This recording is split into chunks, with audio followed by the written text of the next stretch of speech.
सरकार ने 8.7 लाख करोड़ रुपए के मैसिव इंफ्रास्ट्रक्चर प्रोजेक्ट्स को हरी झंडी दे दी है और इसमें सबसे बड़ा प्रोग्राम है जल जीवन मिशन 2.0। इसका सीधा असर वाटर इंफ्रास्ट्रक्चर, पाइप्स, पंप्स और ईपीसी कंपनियों पर पड़ने वाला है। तो असली सवाल ये है, कौन से स्टॉक्स इस मेगा कैपेक्स पुश से सबसे ज्यादा फायदा उठा सकते हैं? तो सबसे पहले इस नंबर को देखिए, 8.7 लाख करोड़। ये कोई छोटी मोटी रकम नहीं है, ये एक बहुत बड़ा आंकड़ा है।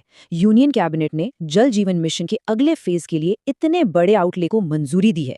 मतलब साफ है, ये भारत के rural drinking water supply system को पूरी तरह से बदलने के लिए एक जबरदस्त फाइनेंशियल कमिटमेंट है। तो आज हम क्या क्या देखने वाले हैं? सबसे पहले बात करेंगे इस मैसिव इंफ्रा पुश की, फिर जल जीवन मिशन को डीकोड करेंगे, समझेंगे कि कौन से सेक्टर्स फोकस में रहेंगे और कौन सी कंपनियां हमारे रडार पर हैं। इसके बाद हम इसमें छुपे रिस्क्स पर भी नजर डालेंगे और आखिर में एक फाइनल इन्वेस्टमेंट थीसिस पर बात करेंगे। चलिए शुरू करते हैं। तो चलिए सीधे मुद्दे पर आते हैं। हमारा पहला सेक्शन है अ मैसिव इंफ्रास्ट्रक्चर पुश।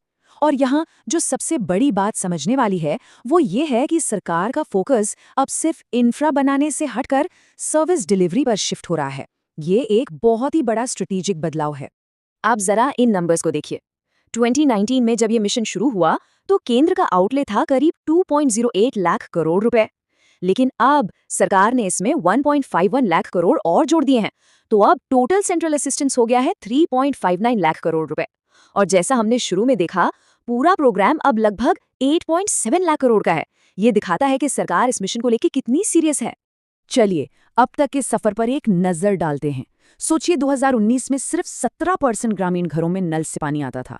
मार्च 2026 तक ये आंकड़ा बढ़कर लगभग 82% तक पहुंच गया, जो कि एक बड़ी कामयाबी है। लेकिन काम अभी पूरा नहीं हुआ है। अब देश के सभी 19.36 करोड़ ग्रामीण घरों तक कनेक्शन पहुंचाने की नई डेडलाइन है दिसंबर 2028। इससे अंदाजा लगता है कि काम का स्केल कितना बड़ा है और अभी भी एक बड़ा हिस्सा कवर करना बाकी है।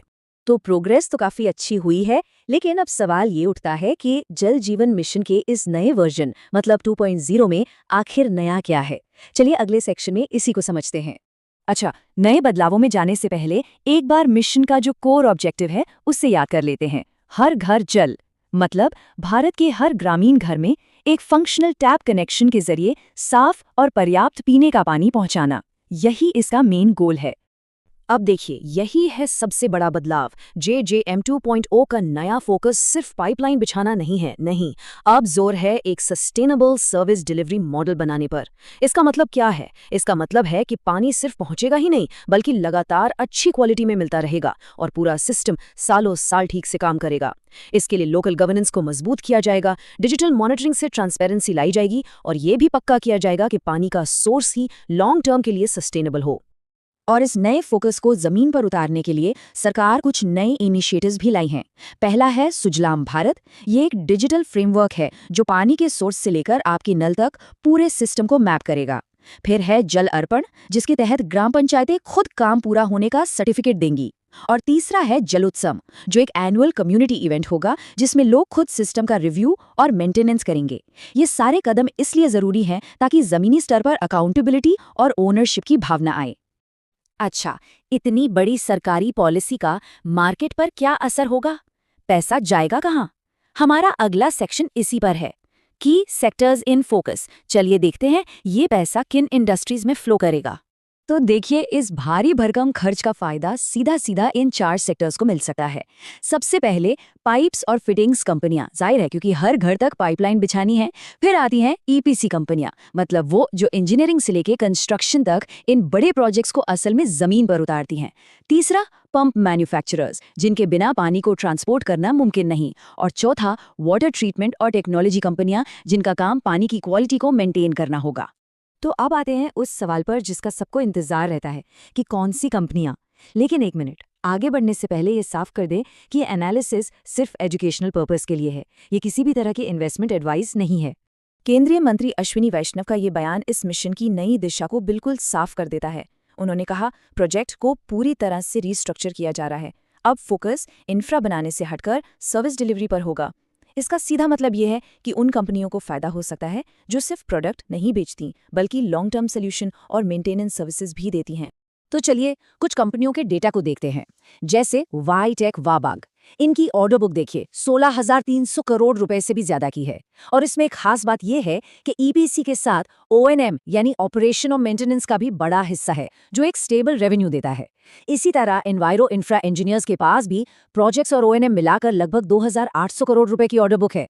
डेल्टा वाटर की ऑर्डर बुक करीब 734 करोड़ रुपए की है। और इंडियन ह्यूम पाइप को देखिए, जो एक ट्रेडिशनल पाइप कंपनी से अब एक सोल्यूशन प्रोवाइडर बन रही है, इनके पास भी बड़े ऑर्डर्स हैं। तो कुल मिलाकर ये जो मजबूत ऑर्डर बुक्स हैं, ये इन कंपनियों को आने वाले कई सालों के लिए एक क्लियर रेवेन्यू विजिबिलिटी देती हैं। लेकिन रुकिए, कहानी का सिर्फ एक ही पहलू नहीं होता। हर बड़े मौके के साथ कुछ रिस्क भी जुड़े होते हैं। तो एक बैलेंस्ड व्यू के लिए अब बात करते हैं कि इसमें क्या क्या चुनौतियां आ सकती हैं। देखिए, सबसे बड़ा रिस्क तो हमेशा एग्जीक्यूशन में देरी का रहता है, जिससे लागत बढ़ जाती है। दूसरा, अगर भविष्य में सरकार की प्रायोरिटी बदलती है या खर्च में कोई बदलाव होता है तो फंड फ्लो पर असर पड़ सकता है। तीसरा, ईपीसी और पाइप सेक्टर में कंपटीशन बहुत तगड़ा है, तो इससे कंपनियों के मार्जिन पर प्रेशर आ सकता है।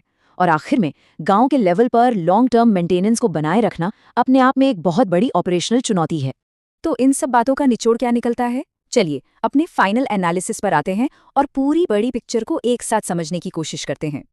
तो देखिए, बॉटम लाइन ये है, एक तरफ हमारे पास एक कंफर्म्ड मल्टी ईयर सरकारी केपेक्स साइकिल है जो जबरदस्त डिमांड बनाएगा।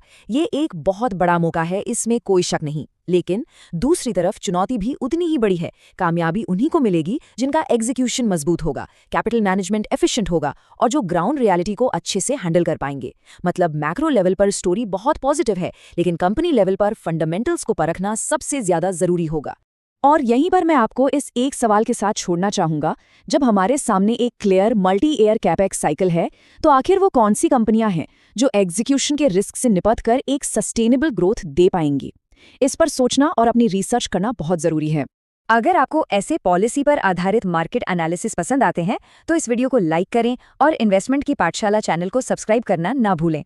ये वीडियो सिर्फ एजुकेशनल पर्पस के लिए बनाया गया है, ये किसी भी तरह की इन्वेस्टमेंट एडवाइस नहीं है।